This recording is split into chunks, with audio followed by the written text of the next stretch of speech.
चलिए सर, सुबह वाली क्लास में हम लोग बात ये कर रहे थे कि अगर किसी केमिकल रिएक्शन को यानी एसिड बेस रिएक्शन होनी है तो बात कर रहे हैं कि कौन सी एसिड बेस रिएक्शन फेवरेबल है, यानी कि होगी या नहीं होगी।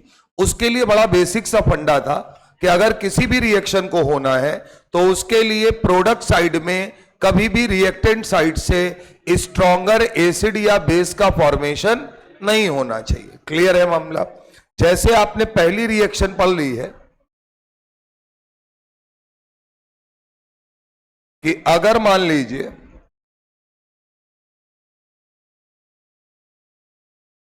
मैंने एसिटिलीन लिया और एसिटिलीन का रिएक्शन सोडामाइड के साथ कराया यानी NaNH2 के साथ, तो क्या बेटा इस रिएक्शन में जो फॉर्म होगा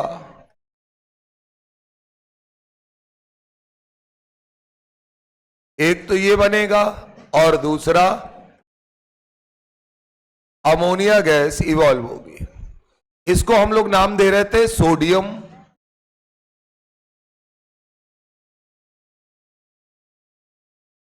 एसिटिलीलाइड। और यहां पर हम लोग ये बात कर रहे थे कि अगर ये H एज आ H+ निकले,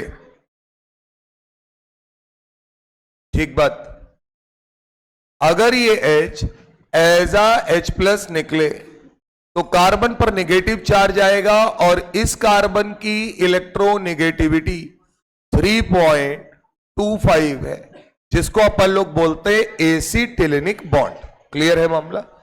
तो इसका मतलब है कि अगर ये H+ देता है तो इसका जो एनायन बनेगा वो एनायन स्टेबल है क्योंकि इलेक्ट्रोनेगेटिव एलिमेंट के ऊपर नेगेटिव चार्ज है। सेम एज अगर कल को अमोनिया में नाइट्रोजन अपना H+ देगा, अमोनिया यानी अगर देता है, तो नाइट्रोजन की इलेक्ट्रोनेगेटिविटी क्या है? 3.0। तो एक बात ये बताइएगा सर कि ये ज्यादा स्टेबल है या अगर अमोनिया H+ देता है, तो सुबह बात हो गई है NH2- ज्यादा स्टेबल है। तो सीधा सा फंडा हम लोगों ने बोला था, यहां मैं साइड में लिख दे रहा हूं, triple bond C- greater than NH2-,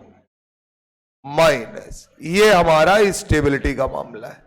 तो इसका मतलब ये रिएक्शन आसानी से फिजिबल है क्योंकि यहां जो बना है वो वीकर एसिड है और रिएक्टेंट साइड में जो था वो क्या है? Stronger acid. मतलब इस रिएक्शन को फॉरवर्ड डायरेक्शन में होने से कोई रोक नहीं पाएगा। एक एक करके हम लोग रिएक्शंस को समझ रहे हैं। रिएक्शन नंबर 2, हर बार आपको यही काम करना है। दूसरा लिखिएगा फिनॉल। अब ये सब बहुत आता है तो इसलिए आपको थोड़ा ध्यान रखना है और हर बार ऐसे ही चेक करना है। अगर मैंने कहा मैं फिनॉल का रिएक्शन NaOH के साथ कराता हूं, देखो बेटा, तो क्या ये बात तय है कि फिनॉल में O पर माइनस आएगा और ये H+ निकाल कर देगा अपना? ठीक बात। NaOH यानी Na+OH-, क्या बनेगा? सोडियम फिनॉक्साइड फॉर्म होगा, O-, Na+,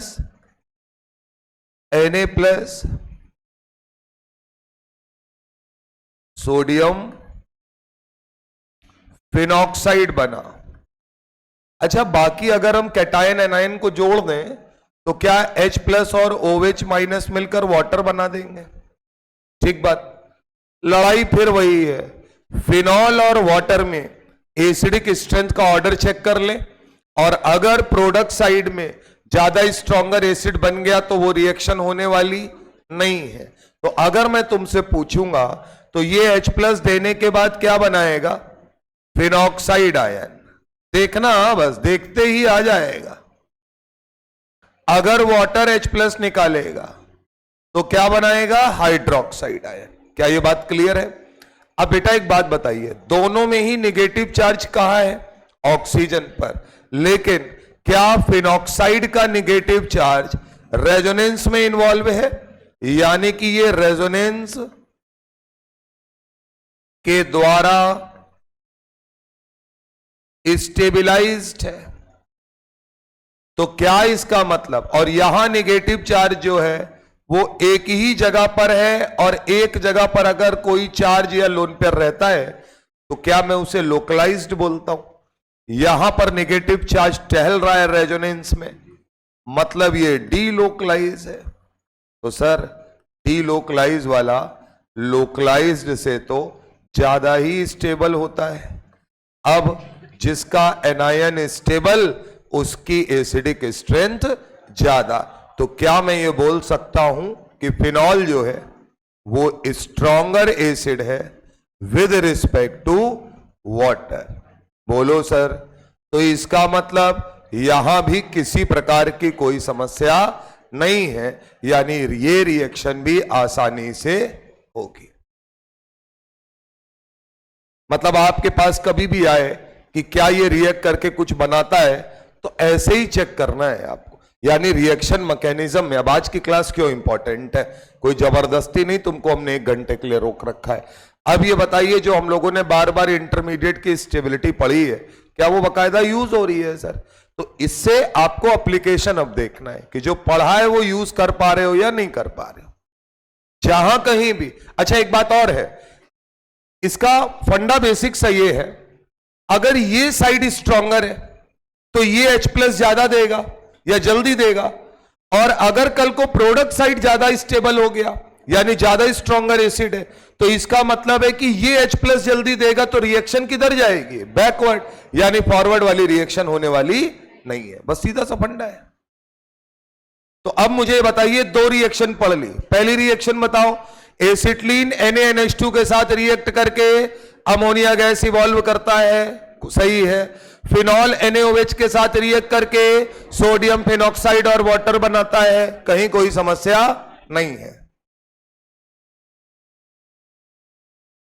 तो यहां पर जो भी ये रिएक्शंस हैं, हम लोग इनको बार बार पूछ रहे हैं कौन सी रिएक्शन फेवरेबल है। तो क्या अभी तक ये दोनों रिएक्शंस जो हमारे पास आई हैं, क्या ये फेवरेबल रिएक्शंस की कैटेगरी में आ रही हैं सर?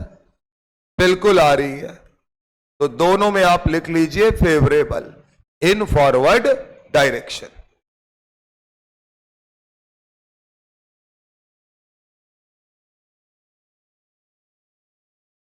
ठीक बात। तीसरी रिएक्शन आप खुद से बताना। हटाएं, उतारा है सबने, हटाया जाए। सनक मनक नहीं रहे हो गुरु तुम। मैं तो सो के आ रहा हूं, मैं तो रिचार्ज हो गया हूं। हाँ, मैंने चार्जिंग में लगा दिया था ना जाते ही खुद को। CH3COOH, इसका रिएक्शन कराया जा रहा है NaOH के साथ। चलो बताओ क्या हो गया, बताओ।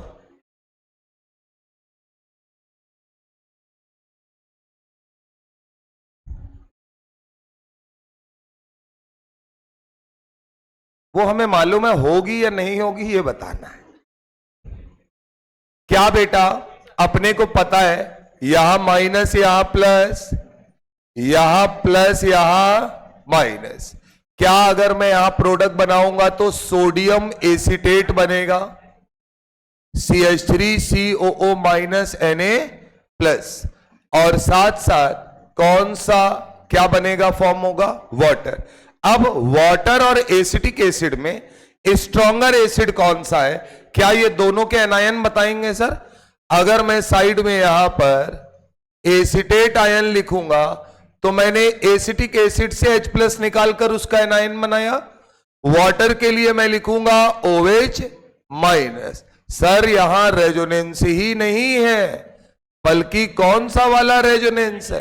Equivalent resonance. इनके सम्मान में कोई कमी आनी नहीं चाहिए। नॉर्मल रेजोनेंस नहीं, इक्विवेलेंट रेजोनेंस है, यानी कि रेजोनेंस का भी बाप है एक तरीके से। तो इसका मतलब यहां पर क्या इक्विवेलेंट रेजोनेंस होने की वजह से एसिटेट आयन ज्यादा स्टेबल होगा। अच्छा एक और बात, मेथिल का नन्ना मुन्ना सा +I इफेक्ट लग रहा होगा, जो कि उतना इंपैक्टफुल नहीं है। तो क्या मैं ये बोल सकता हूं कि ये रिएक्शन में भी एसिटिक एसिड भारी पड़ गया है किसके ऊपर? वाटर के ऊपर। यानी ये रिएक्शन भी क्या होगी? फेवरेबल। अच्छा, इसका ये मतलब नहीं कि सारी रिएक्शंस हो जाती हैं, चेक करना है बार बार आपको।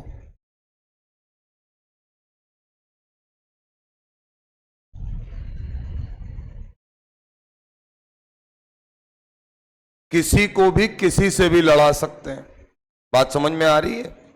चौथी रिएक्शन में ये बात और अच्छे से समझ में आएगी।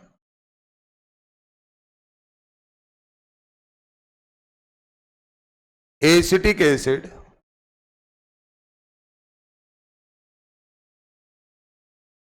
CH3Li, ठीक है, यहां साइड में नोट करके लिखना RLi RNA RMgX, ऐसे ही आगे हम लोग बात करेंगे। जब भी कोई एल्किल वाला पार्ट यानी ऑर्गेनिक पार्ट किसके साथ मौजूद हो? मेटल के साथ। लिथियम, सोडियम और मैग्नीशियम, क्या ये मेटल है सर? ऐसे कंपाउंड को बोलते हैं ऑर्गेनोमेटेलिक कंपाउंड। क्या बोला जाता है? Organometallic compound.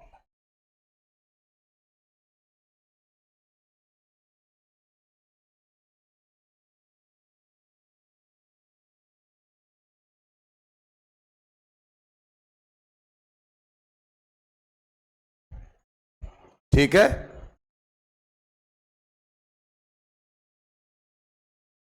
अब सर फायदा क्या है? जितने भी ऑर्गेनोमेटेलिक कंपाउंड है सब में जितना आर है वो किसकी तरीके है? आर माइनस के तरीके, और बाकी का जो पोर्शन बचता है उस पर क्या आ जाता है? प्लस आ जाता है।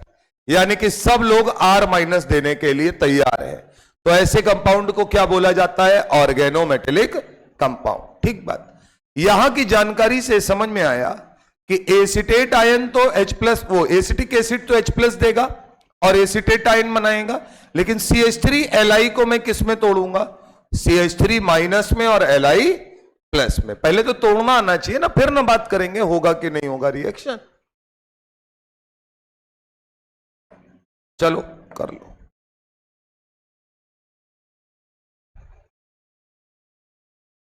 बढ़िया चीज सिखा के भेजेंगे, टेंशन मत लो। तुम अगर बैठे हो तो तुम्हारा एक एक मिनट का हिसाब होगा गुरु। अब क्या यहां पर Li हट जाएगा जब यहां से, तो इसके पास जाएगा H प्लस, जहां से हटा है तो CH3CO माइनस और Li प्लस। मजा आना चाहिए। सोडियम एसिटेट देखते थे आज तक, देख रहे हो? दोपहरी में लिथियम एसिटेट देख रहे हैं हम लोग। अरे बोलो ना भैया। हाँ, CH3 माइनस H प्लस के साथ मिलकर क्या बनाएगा? CH4। ठीक बात। इन दोनों में कौन स्ट्रॉन्गर एसिड है? मतलब ये तो कभी देखने की जरूरत भी नहीं पड़नी चाहिए। ये स्ट्रॉन्गर एसिड होगा और ये इसके रिस्पेक्ट में वीकर नहीं, बहुत ज्यादा वीकर एसिड होगा। क्यों होगा? अगर ये H प्लस निकालेंगे तो मैं यहां बना दे रहा हूं, इनका एनायन बनेगा CH3COO minus, negative charge resonance में रट जाना चाहिए। कौन सा रेजोनेंस? Equivalent resonance. अगर CH4 से H प्लस निकालेंगे तो CH3 माइनस बनेगा। कार्बन एक अच्छा इलेक्ट्रोनेगेटिव एलिमेंट नहीं है, तो इसका मतलब एक तो नेगेटिव चार्ज भी है और वो ज्यादा इलेक्ट्रोनेगेटिव एलिमेंट पर भी नहीं है, तो दोनों ही वजह से मामला गड़बड़ है। तो ज्यादा स्टेबल कौन माना जाएगा? Acetate ion. तो जाहिर सी बात है, जिसका एनायन ज्यादा स्टेबल उसका एसिड भी ज्यादा स्ट्रॉन्गर। तो इसका मतलब दोस्त ये वाली रिएक्शन भी फेवरेबल के खाते में आकर गिरी है।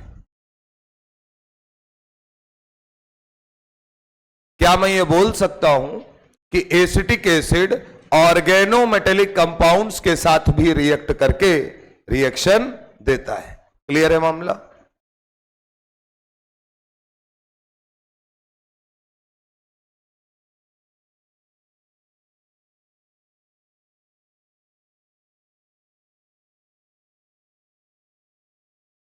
नीचे लिख लीजिएगा, एसिड की एसिडिक स्ट्रेंथ देखने के लिए,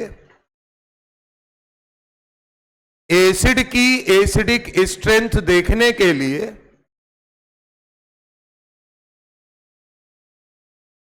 उसके एनायन की स्टेबिलिटी चेक कर लेंगे। एसिड की एसिडिक स्ट्रेंथ देखने के लिए उसके एनायन की स्टेबिलिटी चेक कर लेंगे।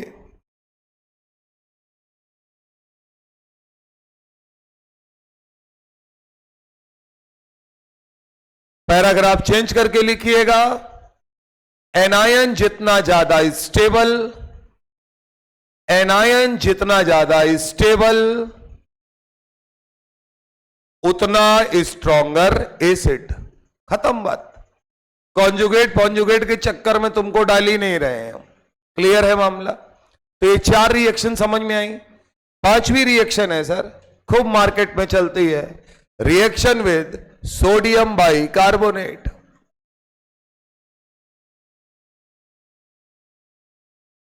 रिएक्शन विद सोडियम बाइकार्बोनेट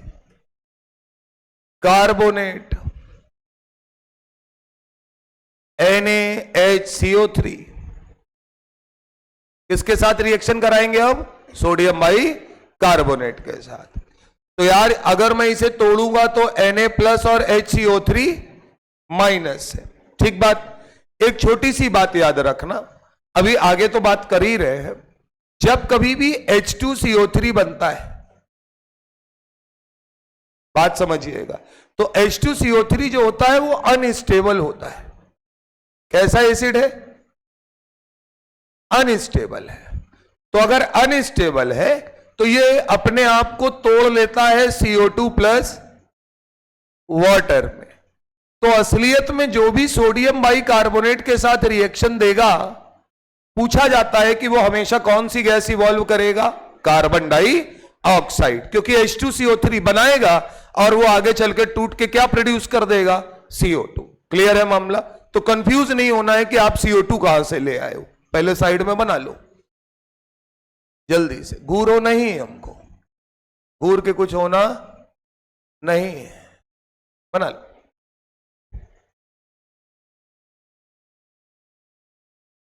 अब कुछ इंपॉर्टेंट बातें लिखेंगे।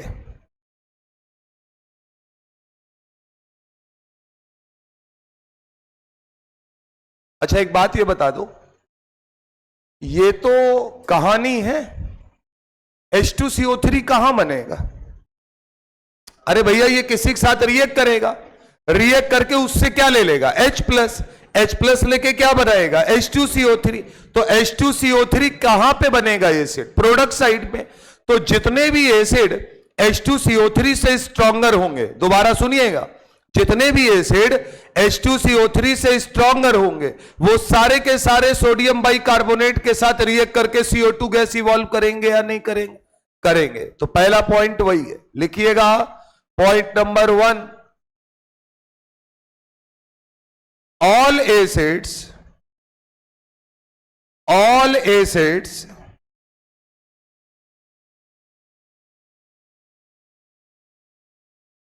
which are stronger than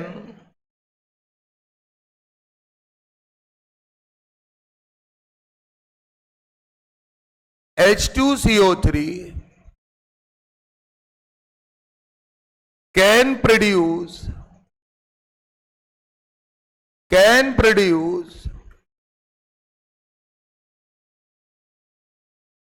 CO2 gas,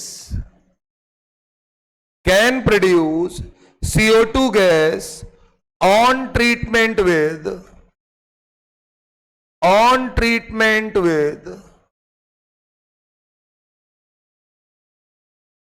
sodium bicarbonate.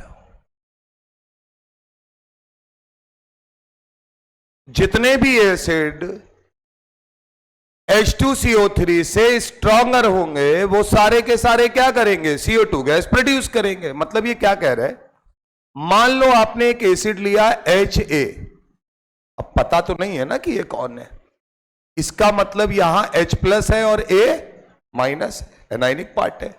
अपन ने इसका रिएक्शन कराया सोडियम बाइकार्बोनेट से। सोडियम बाइकार्बोनेट मतलब Na+ और HCO3-। क्या यहां पर Na+ और ये A आपस में मिलकर एक कंपाउंड फॉर्म कर देंगे, सॉल्ट बना देंगे। H+ इसके पास जाएगा तो ये क्या बनाएगा, H2CO3, जिसको आगे चल के हम बोलेंगे कि ये टूट कर क्या निकाल देगा, CO2। इसमें कहीं कोई समस्या हो तो बताना। अब लेकिन कहानी शुरुआती वहीं फंसी। ये रिएक्शन फेवरेबल की कंडीशन में कब आएगी, कब हम बोलेंगे कि जो ये काम हम करा रहे हैं ये आसानी से हो जाए, जब प्रोडक्ट साइड का एसिड कैसा हो, वीकर, और रिएक्टेंट साइड का एसिड कैसा हो, स्ट्रॉन्गर। क्या यही बात लिखी हुई है सर यहां पे? क्लियर है मामला, छाप लीजिए।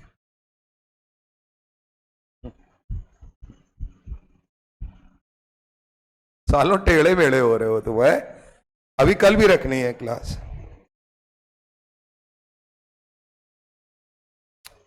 सुबह रख देंगे भैया, इसी बात कर रहे हो।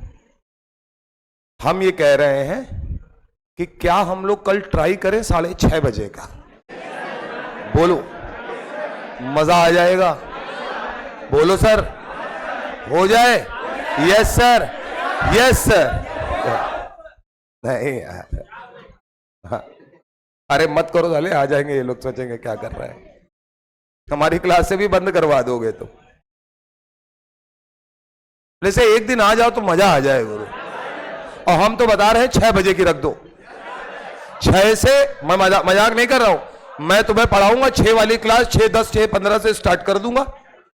बोलो, और बढ़िया 8:30 पर छोड़ दूंगा। 10-15 मिनट का उधर गैप मिल जाएगा तुम्हारी फिजिक्स की क्लास से पहले, और 2.25 घंटे सुबह सुबह पढ़ लोगे, ब्रह्म मुहूर्त में मजा आ जाएगा तुमको। बोलो, कल ही से कह दो स्टार्ट कर दें। चलो अभी देखते हैं, अभी तुम पहले ही जा रहा हो। अब सर सुनिएगा, अब ये हमने बड़े आसानी से कह दिया। आओ इधर आओ बेटा, वापस आओ अपनी पुरानी जिंदगी में वापस आओ। अगर ये तो मैंने बड़ी आसानी से कह दिया कि जो स्ट्रॉन्गर एसिड होगा H2CO3 से वो ये काम कर देगा, CO2 गैस इवॉल्व करेगा। अब क्या हम हर बार बार बार निकालें? तो उससे बचाने के लिए हम आपके सामने पॉइंट नंबर 2 लिख रहे हैं कि कौन कौन से एसिड H2CO3 से स्ट्रॉन्गर होते हैं। लिखिएगा, डाइनाइट्रोफिनॉल। अच्छा, डाइनाइट्रोफिनॉल का मतलब समझते हो? फिनॉल होगा और 2 NO2 लगे होंगे। वो दोनों NO2 आप कहीं भी लगा सकते हैं, ऑर्थो पर, पैरा पर, मेटा पर, पैरा पर, वो चलेगा सर। तो पहला है डाइनाइट्रोफिनॉल, दूसरा है ट्राइनाइट्रोफिनॉल। अच्छा, जब डाइनाइट्रो देगा तो ट्राइनाइट्रो अपने आप ही दे देगा। अरे पिक्रिक एसिड पियो मत फिनॉल। अरे बोलो भैया, क्या पढ़ा है हमने? This is also called picric acid. अगर तीनों NO2 कहां हो, 2,4,6 पर। ठीक है, अगला है कार्बोक्सिलिक एसिड। अच्छा, कार्बोक्सिलिक एसिड तो महागुरु है, COOH वाले ग्रुप है, इनमें कहीं कोई समस्या नहीं है। Carboxylic acids, sulphonic acids. Sulphonic acids का मतलब है SO3H वाले, इनमें भी बढ़िया रेजोनेंस होता है। And squaric acid.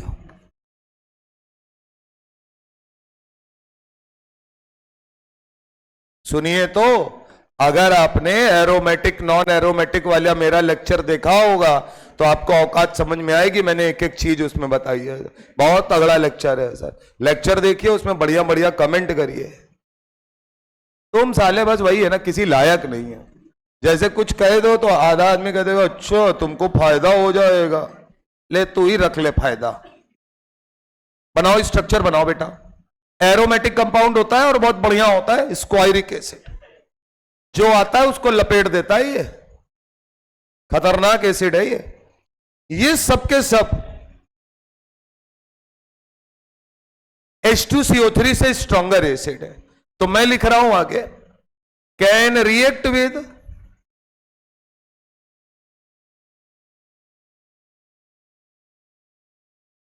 Sodium bicarbonate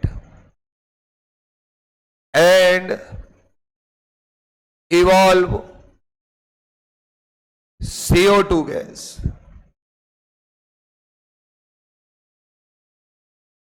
dinitrophenol, trinitrophenol, carboxylic acid, sulphonic acid और स्क्वायरिक एसिड सोडियम बाइकार्बोनेट के साथ रिएक्ट करके कौन सी गैस देते हैं? CO2 गैस, यानी रिएक्शन करते हैं, फेवरेबल कंडीशन दिखाते हैं। अब अगर मैंने डाइनाइट्रोफिनॉल लिखा है तो इसका मतलब ऑर्थोनाइट्रोफिनॉल ये रिएक्शन नहीं देता होगा, यानी एक नाइट्रो का फिनॉल ये रिएक्शन नहीं देगा। एक्चुअली में हम कर क्या रहे हैं, हमारी लड़ाई है किसके साथ? H2CO3 के साथ। इसको जरा समझना, इतना नोट कर लिया, यहां से आपकी सारी समस्याएं खत्म हो जाएंगी। हटाएं इसको। अब मैं तुम्हारे सामने इधर H2CO3 बनाता हूं।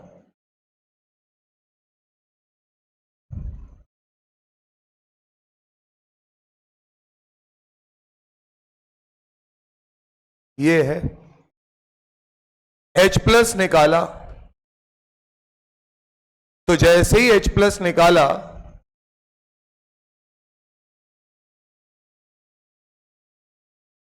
ये होगा मामला, एनायन बना। एक H+ निकाल के चेक कर रहे हैं, negative charge, single bond, double bond, हो रहा है रेजोनेंस।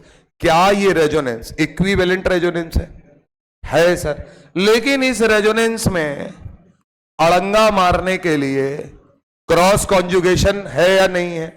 यानी ये कार्बोक्सिलिक एसिड वाला जो फैमिली है उसी का आदमी, लेकिन थोड़ा सा कमजोर केवल इस वजह से हो गया क्योंकि अंदर ही अंदर यहां क्या होने लगा?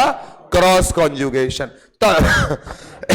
तभी आपने बोला जितने भी कार्बोक्सिलिक एसिड वाले, जितने भी कार्बोक्सिलिक एसिड वाले यानी COO- बनाएंगे, वो सबके सब ज्यादा अच्छे एसिड होंगे। क्यों? क्योंकि उनमें रेजोनेंस इक्विवेलेंट तो है लेकिन क्रॉस कॉन्जुगेशन नहीं है। तो पहली चीज यहां पर क्या है सर? Cross conjugation. एक एक करके एक एक लाइन समझना दोस्त। अब अगर क्रॉस कॉन्जुगेशन है तो जब कभी भी मैं इसको, मान लो मैंने फॉर्मिक एसिड से लड़ाई कराई, तो फॉर्मिक एसिड मुझे बना कर देगा H+ निकालकर C डबल बॉन्ड O, क्या यहां पर भी इक्विवेलेंट रेजोनेंस है? मगर किसी प्रकार का कोई क्रॉस कॉन्जुगेशन नहीं है। इसका मतलब सर, सॉरी H है यहां पर, इसका मतलब इन दोनों में ज्यादा स्टेबल कौन? HCOO- यानी फॉर्मेट आयन। इसका मतलब इन दोनों में अच्छा एसिड कौन? Formic acid. ये वीकर एसिड और ये सॉरी स्ट्रॉन्गर है ना, ये स्ट्रॉन्गर एसिड हुआ और इसके रिस्पेक्ट में H2CO3 वाला वीकर। वो इसकी बात की बात है कि ये टूट जाता है और CO2 दे देता है, ठीक है ना। अभी हम डायरेक्ट बात कर रहे हैं। तो इधर देखो, पहला आदमी क्यों जीता? कार्बोक्सिलिक एसिड, समझ में आ रहा होगा। अगली कहानी फिनॉल के साथ समस्या क्या है, इधर देखना। ये है तुम्हारे पास फिनॉल OH, अगर इसने H+ दिया तो यहां माइनस और यहां प्लस। एक बात बताइए जरा, एक ये कितने भी अच्छे हो जाए, क्या यहां इनकी एक कमजोरी, एक नस इनकी इस बात पे दबी हुई है कि यहां पे जो रेजोनेंस है वो कौन सा वाला है? Non equivalent resonance. बोलो सर, यहां पर रेजोनेंस कैसा वाला है? Non equivalent. इन दोनों में जो रेजोनेंस हो रहा है वो कैसा वाला है? इक्विवेलेंट। तो एक बात तो तय है कि इसको क्रॉस कॉन्जुगेशन हो रहा है, वो ठीक है, बट फायदा इस बात का तो है कि सेम एटम के बीच में रेजोनेंस हो रहा है, तो जाहिर सी बात है ज्यादा इफेक्टिव होगा। तो अब हम क्या करते हैं, यहां पर NO2 लगाना शुरू करते हैं। जब मैं NO2 लगाऊंगा तो क्या NO2 इलेक्ट्रॉन खींचेगा और नेगेटिव चार्ज को स्टेबल करेगा? तो एक NO2 लगाकर कुछ होता नहीं है, कम से कम कितने लगाने पड़ते हैं? 2। इसलिए डाई नाइट्रोफिनॉल और ट्राई नाइट्रोफिनॉल, अगर यहां 2 नाइट्रो लगाओगे तो ये फिर इनके रिस्पेक्ट में थोड़ा स्टेबल होने लगेगा। क्लियर है मामला? और सुनिए, मैंने आपको साफ साफ पढ़ाया है कि जितने भी फिनॉल्स हैं वो सब कार्बोक्सिलिक एसिड से वीकर एसिड है। ये कार्बोनिक एसिड है, यानी इसमें कार्बोक्सिलिक ग्रुप पाया जाता है, लेकिन क्रॉस कॉन्जुगेशन के साथ पाया जाता है। बात समझ में आ रही है कि? तो इसको कार्बोक्सिलिक एसिड की तरीके ट्रीट मत करने लगना, ठीक है? छाप लो, क्योंकि अब ये मन में आना चाहिए कि NO2 क्यों लगवा रहे हैं ये, और कितने लगवा रहे हैं। भाई तब तक लगाएंगे जब तक कि उसके बराबर ना आ जाओ। तो एक NO2 लगा के कुछ होता नहीं है, कम से कम कितने लगाने पड़ते हैं? 2। इसीलिए मैंने लिखवाया है डाई नाइट्रोफिनॉल है, ट्राई नाइट्रोफिनॉल है तो रिएक्शन देगा, अगर नॉर्मल नाइट्रोफिनॉल है तो ये रिएक्शन नहीं होगी।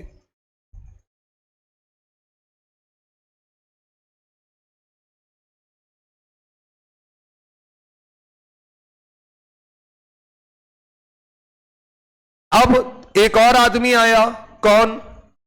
Sulphonic acid, RSO3H। इधर देखिए सर, इनके पास भी कहानी है और बढ़िया कहानी है। H+ निकाला, RSO3 माइनस बनाएंगे, माइनस मतलब double bond O, double bond O minus, negative charge single bond double bond, negative charge single bond double bond. ये कोई क्रॉस कॉन्जुगेशन नहीं है, ये बल्कि रेजोनेंस और तगड़े से हो रहा है, जितनी ज्यादा जगह बटेगा। इसका मतलब ये बहुत अच्छे एसिड की कैटेगरी में आता है, यानी सल्फोनिक एसिड काफी अच्छे एसिड माने जाते हैं। क्लियर है मामला? कार्बोक्सिलिक एसिड से 2 कदम आगे ही है ये, बोलो भैया, क्योंकि कार्बोक्सिलिक एसिड में इक्विवेलेंट रेजोनेंस एक ही जगह हो रहा है, यहां इक्विवेलेंट रेजोनेंस भी हो रहा है और अच्छा खासा रेजोनेंस में चार्ज बट भी रहा है। क्लियर है मामला?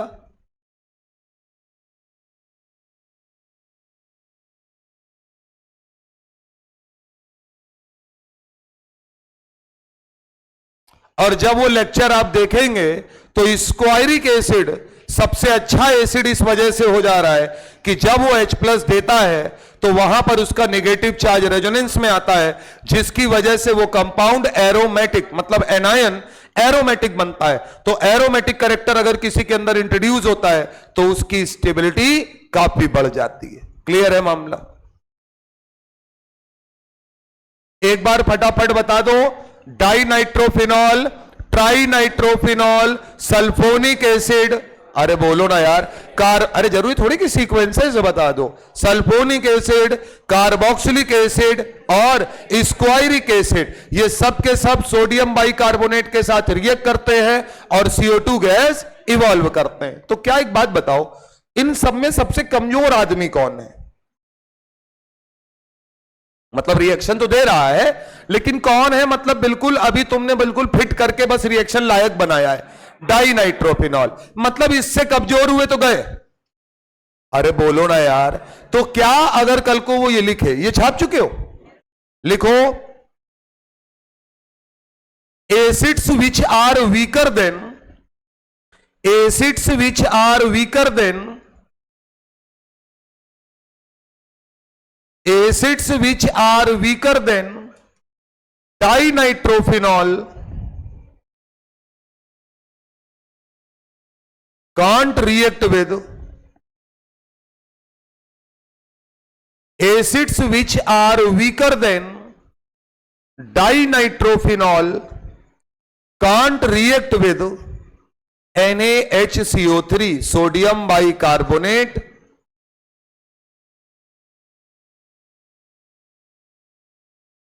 can't react with sodium bicarbonate to produce CO2,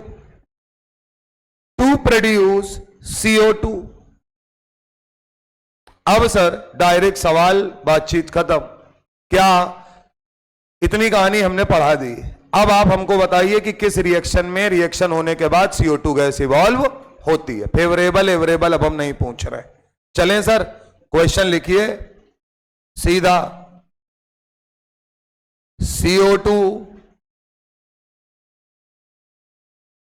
evolved in which reaction? यहां मैंने इधर देखो तो भविष्य की बात की है, वर्तमान की बात करता तो लिखता कि in which of the following acid base reaction CO2 gas evolve. मैंने जानबूझ के भविष्य की बात यह की है कि कार्बोक्सिलिक एसिड को गरमाने पर भी CO2 निकलता है।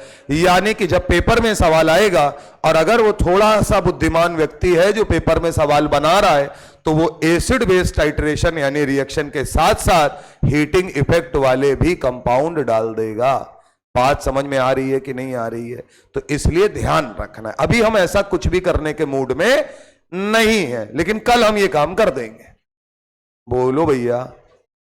एक तो तुम इतने प्यारे हो कि मान जाते हो, हाँ, और कुछ इस चक्कर में कि तुम जल्दी से छोड़ो भैया, जाने दो हमको। हाँ, आओ। पहला है CH3 COOH plus sodium by carbonate. दूसरा बेंजोइक एसिड। अच्छा यार, जानबूझ के बड़ा बना रहे डायग्राम, डर लगना चाहिए। पीएच लिखते तो मजा नहीं आता है। Sodium by carbonate. तीसरा CH3 SO3H plus sodium by carbonate. चौथा, मोर देन वन करेक्ट है, सीधी सी बात है।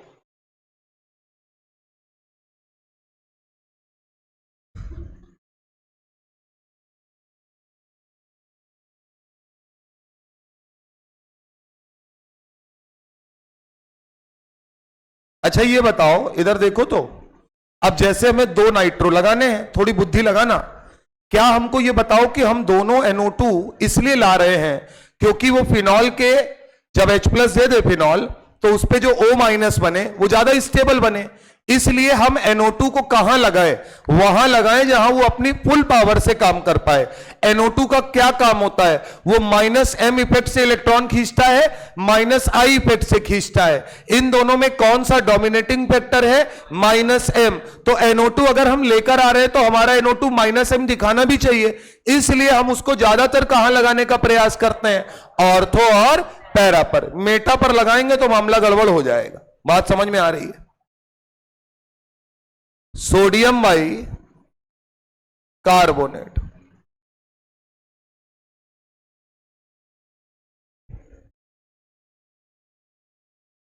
चलो जल्दी बताओ, फटाक से काम खत्म करें। चारों देंगे? अरे बोलो भैया, ज्यादा हीरो नहीं बनना है। क्या ये बताओ, पहला वाला कार्बोक्सिलिक एसिड दिख रहा है? Carboxylic acid sodium by carbonate से रिएक्ट करके CO2 देगा, तो क्या बनाओगे? CH3 COO माइनस Na+ और साथ में बनेगा H2CO3 जो कि क्या बनाएगा? CO2 plus water. बोलो भैया।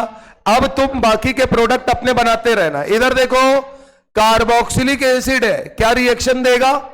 यहां बेंजीन के साथ कार्बोक्सिलिक एसिड है, अभी भी रिएक्शन देगा। अब सुनिएगा, बहुत लोग ज्ञानी बनेंगे, सर यहां पर भी क्रॉस कॉन्जुगेशन हो जाएगा। वहां पर H2CO3 में क्रॉस कॉन्जुगेशन किनके बीच में हुआ है? कार्बन और ऑक्सीजन की वजह से। यहां क्रॉस कॉन्जुगेशन कार्बन की वजह से हुआ है। बोलो भैया।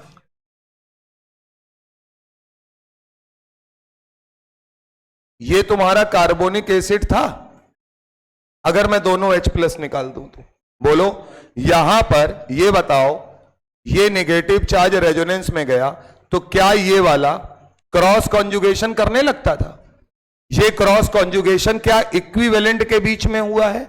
यानी सुनिएगा, दो पहलवान एक दूसरे की मदद करें या दोनों पहलवान एक दूसरे के अपोजिट खड़े हो जाए, तो जब अपोजिट खड़े होंगे तो नुकसान होगा या नहीं होगा? यहां पर लेकिन जब रेजोनेंस होता था तो क्या एक रेजोनेंस ऑक्सीजन और ऑक्सीजन के बीच में होता था और एक रेजोनेंस कार्बन और ऑक्सीजन के? तो एक पहलवान है और दूसरा अपोज करने वाला पहलवान नहीं है। इसका मतलब यहां उतना अपोज नहीं हो पाएगा, यानी कार्बोक्सिलिक एसिड रिएक्शन देगा। तो यहां पर कौन सी गैस मिलेगी? CO2। बाकी के प्रोडक्ट आप लिख लेंगे। अरे बोलो भैया, केवल क्या करना है, जहां मैं माइनस लगा रहा हूं वहां Na जोड़ देना है, बस केवल। क्लियर है बात? इधर आइए, क्या सल्फोनिक एसिड रिएक्शन देता है आराम से? इसका मतलब CO2 गैस इवॉल्व होगी। क्या सर डाई नाइट्रोफिनॉल है, क्या ये भी ये रिएक्शन आसानी से देगा? CO2 गैस इवॉल्व होगी। क्या इसमें किसी प्रकार की कोई समस्या हो तो बता दो। बाकी क्या करना है, H+ हटा के Na+ जोड़ देना है, खत्म बात।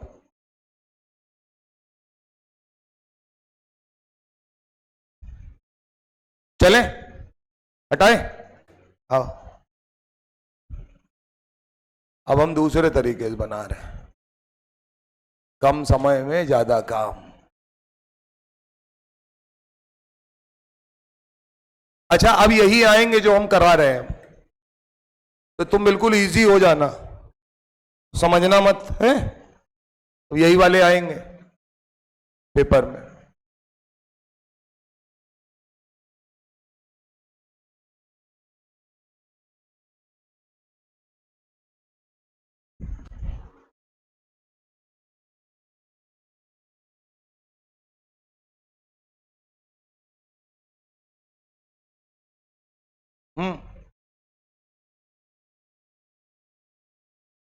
सोडियम बाइकार्बोनेट के साथ करा रहे हैं।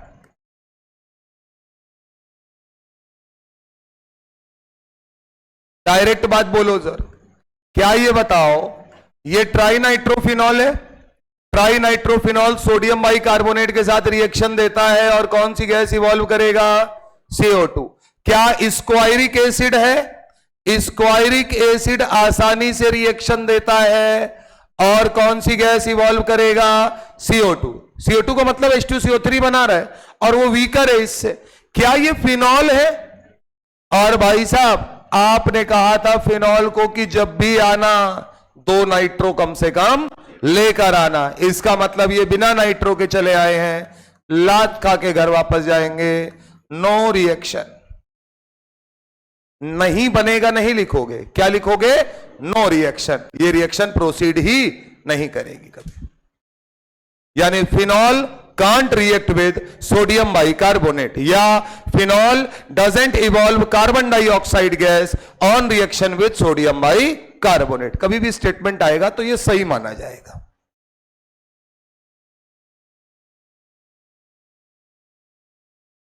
चले ना चले?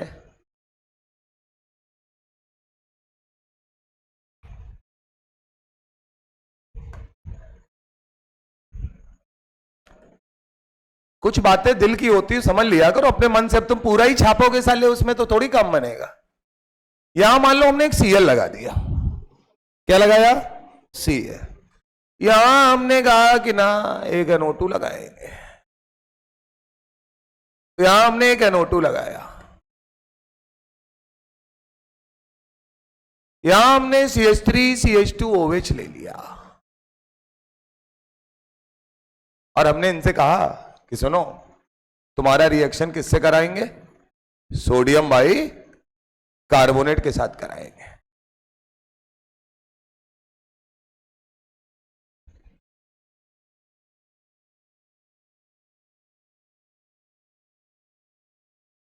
ठीक, जैसे ही तुमने ये रिएक्शन कराई, ये रोने लगा, क्योंकि ये कौन है?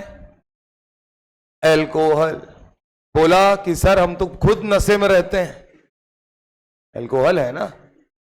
तो अरे यार शराब में भी नशा होता है कि नहीं होता है? हाँ, तो आइए, तो अल्कोहल जो है सर इसी से तो बना है कि होता नशा शराब में तो झूमती बोतल, तो बोतल नहीं झूमती है। हाँ समझ में आ रहा है, इधर आइए देसी शराब वाले, इधर आइए। अब ये बताइएगा, सुनो, क्या अल्कोहल में OH ग्रुप बहुत ही वीकर एसिड के रूप में माना जाता है? बोले भैया तुम हमारी लड़ाई किनसे कराने जा रहे हो? बोले O-H+। बोले हम H+ देते हैं तो हमारा निगेटिव चार्ज वहीं खोपड़ी में धरा रहता है, और तुम जिनसे हमारी लड़ाई कराने जा रहे हो उनके पास जब निगेटिव चार्ज आता है तो वो नेगेटिव चार्ज केवल रेजोनेंस में ही नहीं जाता है, वो इक्विवेलेंट रेजोनेंस कर रहा होता है। इसका मतलब ये रिएक्शन किसी कीमत पर होने वाली, यानी CO2 के दर्शन नहीं होंगे। इधर आइए सर, एक NO2 लेकर आओगे तो लड़ाई में जीत पाओगे क्या? नहीं। बोले लात खा के घर वापस जाओगे। यहां है, तुमने कहा कि कालिया तुम Cl को लेके आए हो, जब तुम NO2 को ला रहे हो तब तो कुछ हो नहीं रहा है, ये Cl लाके कुछ होने वाला नहीं है, क्योंकि Cl का बस क्या है, -I इफेक्ट, और वो भी बहुत हल्का फुल्का। NO2 का -I इफेक्ट सबसे ज्यादा होता है, तो इसका मतलब ये बिल्कुल बेकार, यहां पर भी खेल खराब।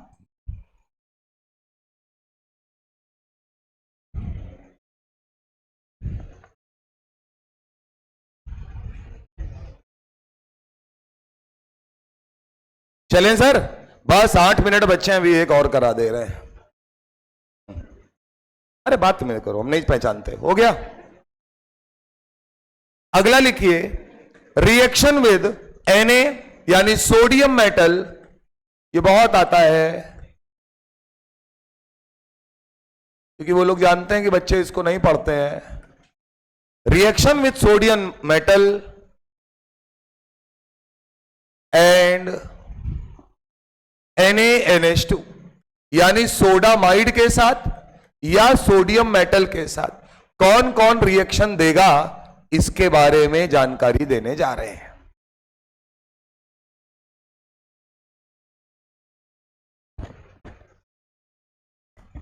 ठीक है, लिखिएगा, एसिटिलीन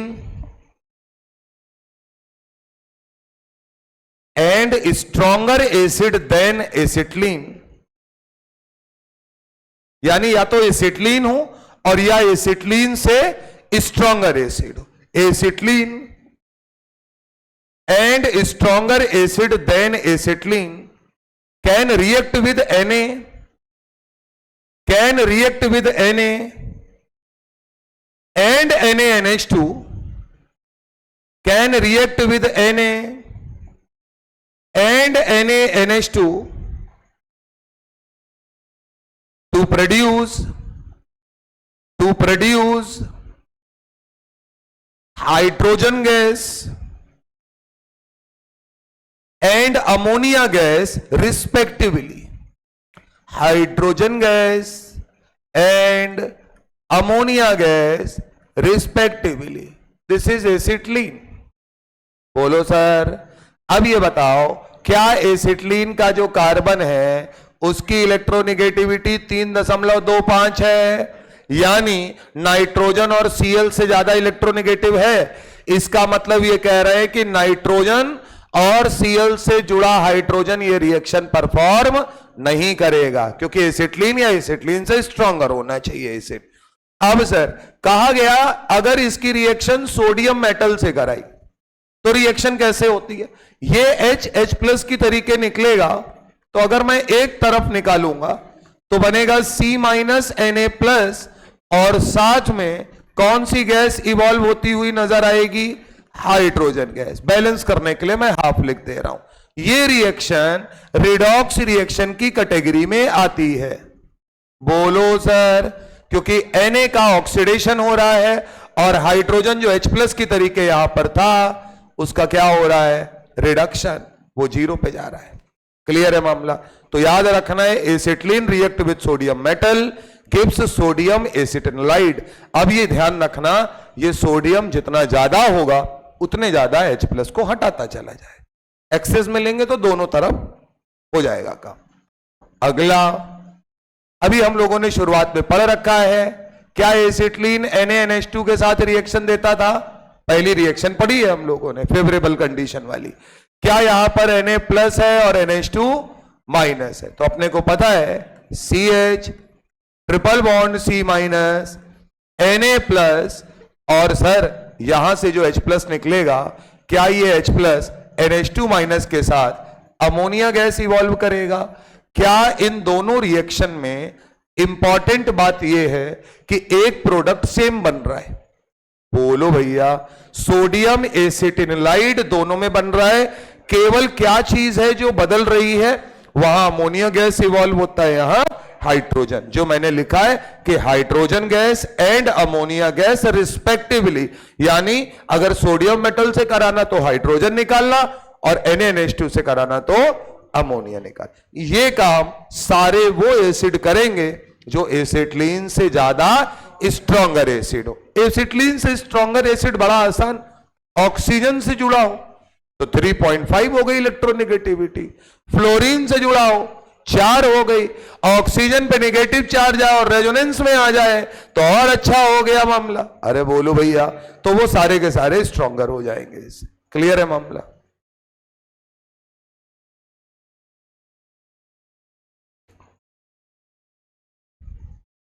चलिए सर, पहला है एसिटिक एसिड सोडियम मेटल के साथ,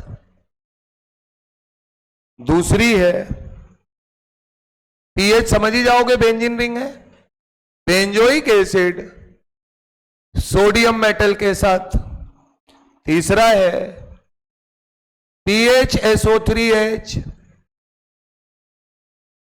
सोडियम मेटल के साथ, अगला है CH3SO3H सोडियम मेटल के साथ, फिनॉल है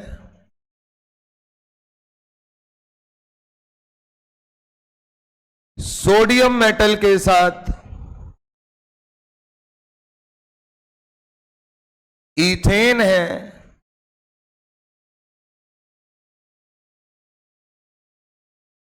सोडियम मेटल के साथ, यहीं लिखते हैं, एथिलीन है सोडियम मेटल के साथ, और CH3 C triple bond CH है सोडियम मेटल के साथ।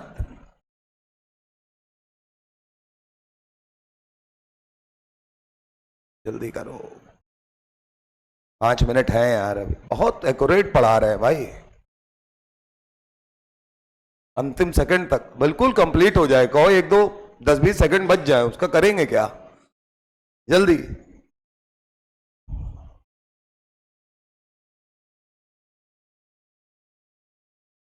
चलें, आओ देखो कैसे करते हैं। लाए एसिड, तुरंत नमस्ते किया, बोले एसिटिलीन से, बोले एसिटिलीन से नहीं, ये महागुरु हैं, इनका नाम ही एसिड है, बोले आराम से रिएक्शन देंगे। तो क्या बनाएंगे? CH3COONA और हाइड्रोजन गैस। बोलो भैया, यहां आए, बोले अरे अरे और अच्छे एसिड आ गए, यानी PHCONA और कौन सी गैस? Hydrogen gas. यहां आए, बोले SO3H। आप कैसे हैं? बहुत तगड़े वाले एसिड, क्योंकि रेजोनेंस होता है ना यहां पे, तो हाँ, इनको देखते ही खुश हो जाता है वो। जैसे तुम कैटरीना कैफ को देख के खुश होते हो, वैसे सोडियम इनको देख के खुश होता है। इसे समझना बस, ये कितने बड़े ग्रुप है। CH3SO3H, बोले कोई बात नहीं, SO3H तो है, SO3Na और हाइड्रोजन गैस। अरे कैटरीना कैफ के साथ अगर विक्की कौशल आ जाएगा तो क्या उसकी खूबसूरती कम हो जाएगी? बोलो सर, नहीं होगी, थोड़ा सा मूड खराब होगा तुम्हारा, तो उतना ही हुआ था यहाँ पे। याद, अरे इधर आओ, हाँ, तुम्हें साले कुछ नहीं मिलेगा, तुम ये इधर देखे रहना। फिनॉल, क्या सर अब ये इनके रिस्पेक्ट में वीकर एसिड है, लेकिन ये एसिटिलीन से अभी भी बहुत बढ़िया एसिड है, क्योंकि ऑक्सीजन पर नेगेटिव चार्ज है और रेजोनेंस में इन्वॉल्व भी है। इसका मतलब पीएच ONA यानी O माइनस Na प्लस, और कौन सी गैस इवॉल्व होगी? Hydrogen gas. यहां आते ही तुम्हारी बुद्धि खराब। तुमने कहा ये क्या है बे?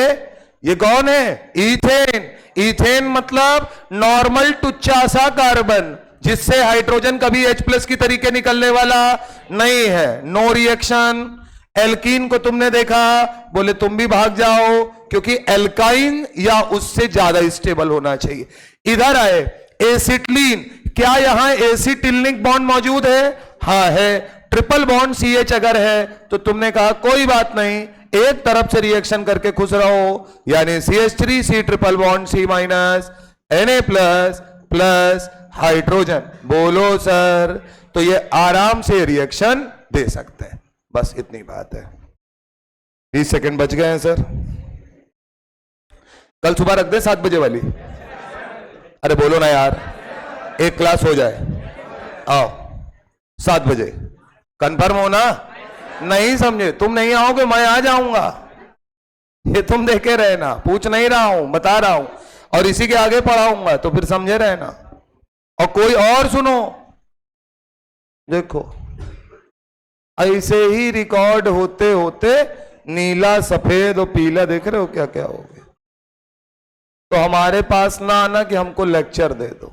टेक्नोलॉजी है, कभी भी खराब हो सकती है।